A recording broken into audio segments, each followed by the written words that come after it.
Hello, and welcome to the Unicorn and the Wasp. Well, no, well, I'm sorry, I'm so sorry. What happened, Doctor? Doctor, you changed! Oh, Doctor, what's happening? What's happened? Hey, What? shut up!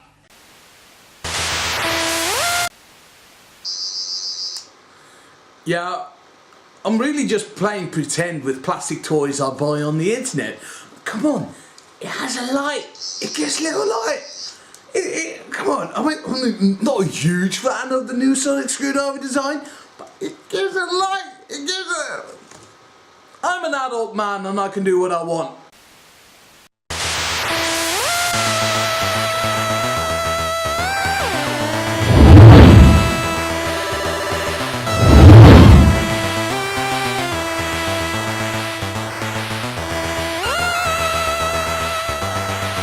You've got mail.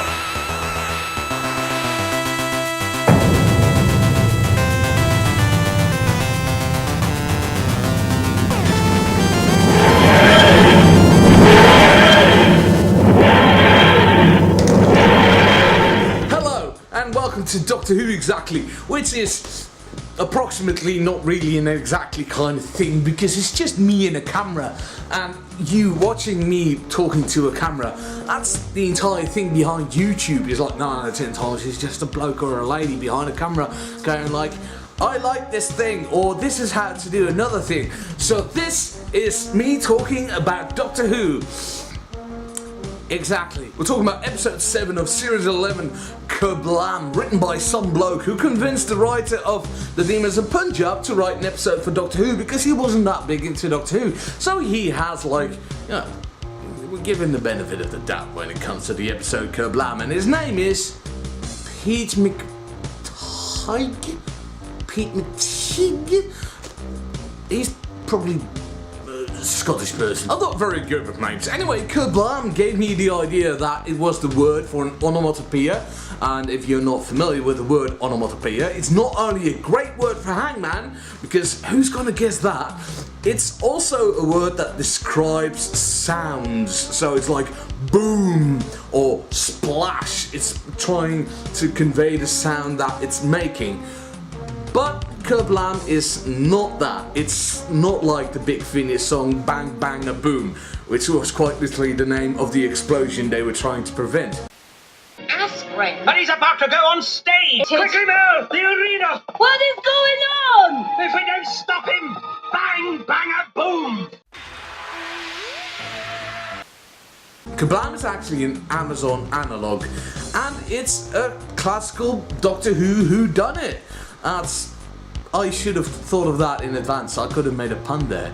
So it's a really bog standard, like there's killings, who's doing the killings, how do we stop the killings, and it follows a very, point A to point C plot with B exactly in the middle where it is. You get several suspects, you get a couple of red herrings, and the villain, gets exposed and dealt with under 10 minutes. It's really nothing to write home about. But like I implied before, it's been until like David Tennant series 4 that we had a whodunit in Doctor Who, I think. Please comment down below if I'm forgetting a very pivotal episode here. So, having a whodunit was not really that bad. It changes up the formula of the show a little bit. Plus, I liked all the characters involved in this episode. I liked everybody. I can't remember any names. I saw Lee Mack. I remember Lee Mack, but I don't know what Lee Mack's character was called. Oh, one of them was called Kira. I know her.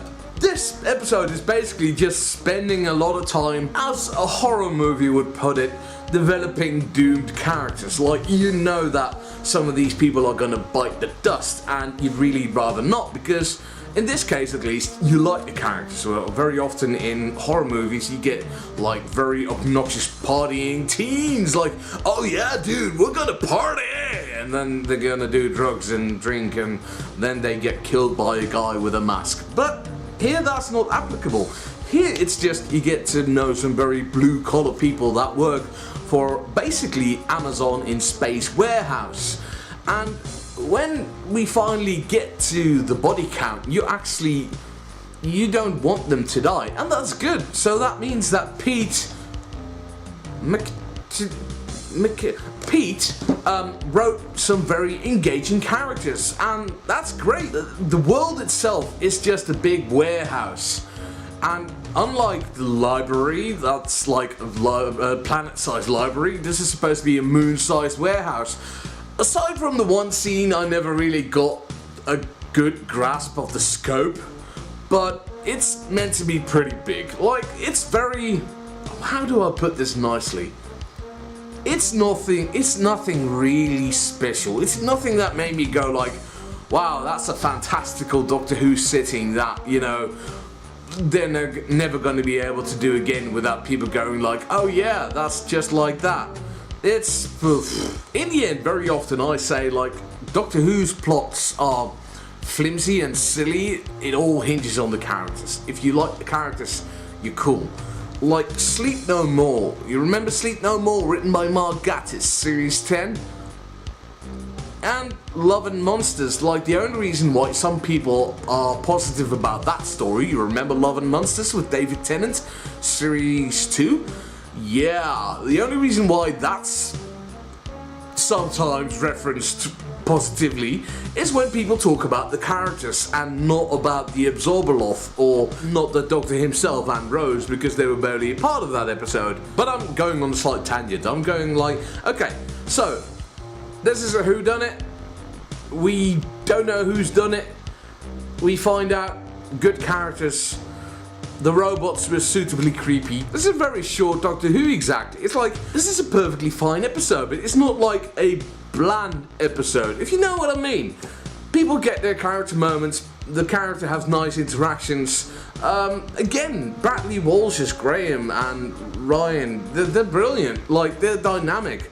And I'm beginning to see like Ryan and Jasmine, like a friendship. I'm not quite sure if they're intending this to be romantic, but they're coming together. Like, it's nice to see because they had lost touch at the beginning of this series. So it's nice to see the characters among themselves having a little bit of character moments. Yeah, positive vibes all around for this episode. It's so weird that I feel that this series so far has been mostly great when Chris Chibnall wasn't involved, and mostly just okay when Chris Chibnall was involved. It's probably too much of a single thing. I hope that if Series 12 gets greenlit, it probably does, Chris Chibnall, I don't mind if he writes the same amount of episodes, but I hope he gets like other people to come in earlier. Because now you have the first half of the season which is just okay, and now the second half is actually supposed to be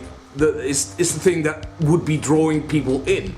And you need to have a little bit of balance in there somewhere. So yeah, Kerblam, I give it